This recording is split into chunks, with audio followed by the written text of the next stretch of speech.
Yo guys, it's Sam. Today I am mad hyped because I have the second generation Apple Pencil and the brand new 2018 iPad Pro in my hands. I've been looking forward to these products for months and they're finally here. So let's go ahead and take these out of the box. So of course, if you want to see more videos on the new iPad Pro, hit subscribe down below and drop a like if you're excited for this product. Let's go ahead and take this out of the plastic wrap right here, largely until you get inside. It is a very similar unboxing experience to pretty much any other Apple or iOS product on the market, but once you get inside, there are some big changes. All right, so taking the iPad Pro out of the box, here it is in all its glory. I think it looks absolutely fantastic, but there is something else that I want to show you guys inside of the box this year that is very, very different for the first time ever on an iOS device. Number one, an 18-watt charging brick. This was rumored to be included with the new iPhones.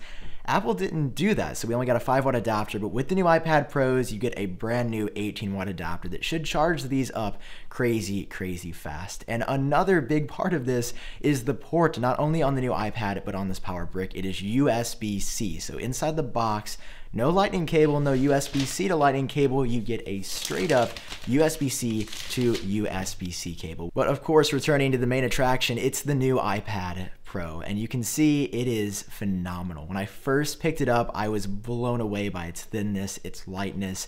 I had a 2017 iPad Pro. I thought that was sort of the gold standard, like it can't get much better than that, but this is unreal. Like, that's the only words I can use to describe it. This is absolutely unreal. Holding this in your hands feels like you're holding a piece of air. I feel like if Apple went back to the iPad Air branding, that may be more effective here, because I don't think they've done a great job marketing how different this feels, because it does feel very different, because the design language here is very different. It's not just another iPad. It is a complete redesign. It's the biggest change to the iPad since the iPad came out in 2010. And there's actually a lot new with this iPad. So I want to run everything through its paces. I want to take a look at the screen. I want to take a look at photos and videos, listen to the new speakers, and try out the Apple Pencil 2, and finally see if you can charge an iPhone with the new iPad. Spoiler, you can, and it is amazing. So here's the new iPad Pro in all of its glory. Looking at this screen, I'm absolutely blown away. I have wanted to see this design on an iPad since the iPhone X was announced, and you'll notice here, Face ID, that module is located over here on the left side of this current orientation, or obviously on the top of the device when you're holding it like this.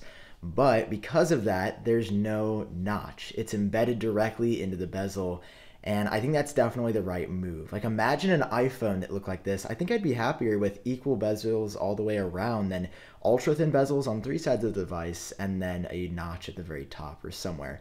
I think this looks fantastic. The LCD Liquid Retina display on here does look amazing. Obviously, all my apps are still downloading. And it is important to note that the screen is pretty much entirely new. Like, that is the big takeaway here. But most of your apps are going to be similar. Most of them are going to work the same. The way you use your iPad, I don't think, is fundamentally going to change if you buy a new one, if you had an old one, or if it's your first time buying an iPad. But using it is definitely going to be a majorly improved experience, just because everything now stretches from this corner to that corner. But let's take a look at the new Apple Pencil. So here it is, flies out super, super easily. Definitely feels crazy light. The original Apple Pencil was already thin and light, and this feels a little bit thinner and lighter, probably to match the new aesthetic of the new iPad Pro. Let me zoom in here on the new branding at the top. It does look a little bit different here, but it's thin and light. It feels good, and it is now magnetic on this side, so you can stick it right on the iPad rather than having to charge it in a super awkward way. So let's head back to the iPad and try to set this up. So to set that up, I believe I just set it like this. Automatically latches on, and it lets me know right there that this is a brand new Apple Pencil, and I would definitely like to connect to that right now. Okay, and there's a little pop-up right here as well for what you can do. Use apps in a whole new way, create an instant note, switch tools with a gesture, explore double tap. So double tap on your Apple Pencil. I assume I can try this right now. Oh, okay, that's really cool. So it is responsively showing me. Let me tap on done. So I know that there is instant notes. So I believe you just tap once, and it works pretty well. It definitely feels very similar to the other Apple Pencil. Latency is maybe a little bit better, but very, very similar, just because the original Apple Pencil had incredible latency. If you've ever used an Apple Pencil before, it's a very similar experience. The latency is fantastic again, but it feels lighter. It is a little bit thinner. It's magnetic now, so storing it on your iPad is so much better. You don't have to do the super awkward pairing process that you've had to do in the past. Just latches on the top, it will tell you you're connected, and will show you the battery level, and you can move on with your day. Now the new iPad also has Face ID instead of Touch ID. There's no sensor on the back clearly, and there is no home button here. So I want to try it out and see how quick it is, because it does have the A12X Bionic processor inside, which is even faster than the new iPhone. So I'm behind my camera, it could be a little bit weird, but if I do this and swipe up, it's instant. Let me do that one more time. This might even be faster than on my new iPhone. Wow. I think we're to the point where that's quicker than Touch ID.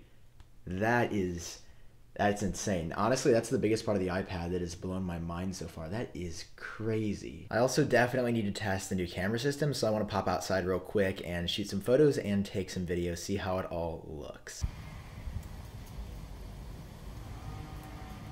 Whoa, this is so shaky. What? There's no way this is the actual camera. Oh, there's a squirrel. I can actually film it. Come here, buddy. Come here. Come here. Aw, he doesn't like, he's like, this stabilization is awful. Get this away from me. That's wild. Okay, so color on video, as I'm noticing right now, looks pretty good. Like the dynamic range is pretty incredible. There's a car that just drove by. This is like the best video ever. But the stabilization, I mean, I'm just standing still right now, panning around. You guys can see this. This is me walking. It really looks like there's a different kind of mechanism on here, or I don't think there's any mechanism. Yeah, the stabilization's just pretty awful. If I try to squat down on this, like the quality is great. I'm blown away by the quality. It looks fantastic. This is 4K at 30 frames per second, and Smart HDR functionality, I can totally see that in the works, but stabilization is weird. Like, why would Apple just not put that on here? Photos are a totally different story here. They look just as good as the photos that I was getting on my iPhone XS, that I am getting on my XS and XR. The Smart HDR functionality, where it can properly expose a number of things in frame at the same time, is amazing. I loved it when it first came out on the iPhone. Now it's on the iPad, and the photos tell the story here. They are the best photos that I've ever gotten, not only on an iPad, but that I've seen come out of a tablet in my entire life. Now right here I have the 2017 iPad Pro, and apparently the speakers on the new iPad Pro are better, so I want to do a really quick comparison here. Let me start by playing this. I'm going to do it first at right around 50% volume, a very reasonable listening volume, and then we'll crank it up to max and compare both again.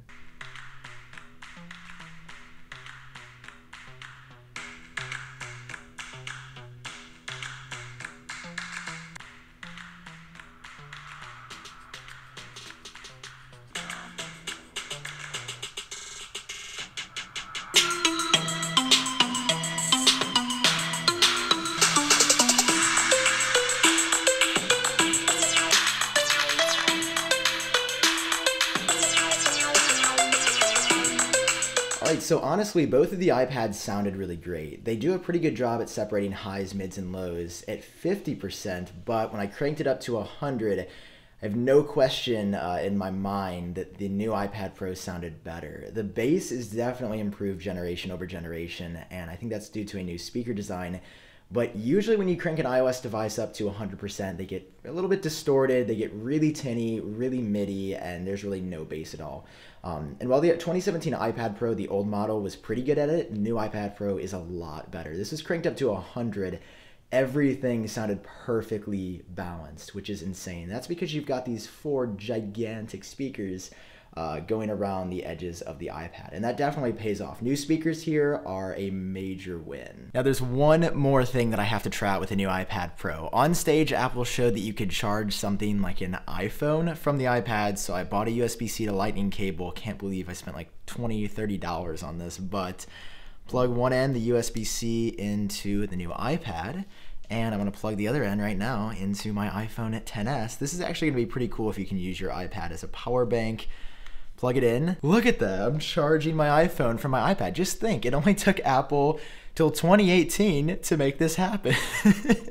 But it is pretty cool. I'm actually, like, as much as I'm kind of hating on the feature and joking about it, it's actually really cool, and I'm excited. As you can see, this is pretty cool. All right, guys, so this is the new iPad Pro. It is pretty much everything that I wanted it to be. The only part of this so far that has disappointed me or let me down is the stabilization on camera. And the only thing I can say to that is you're probably, if you're buying this device, not going to be using it a lot to shoot videos. But the photos look incredible. The quality of the video looks great. Apple Pencil 2, I'm a big fan of so far. I love the new screen. I love Face ID.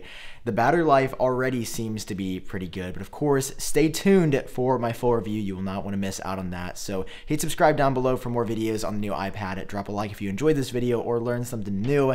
That's all I've got for you. This is the new iPad Pro. I'll catch you guys in my next video.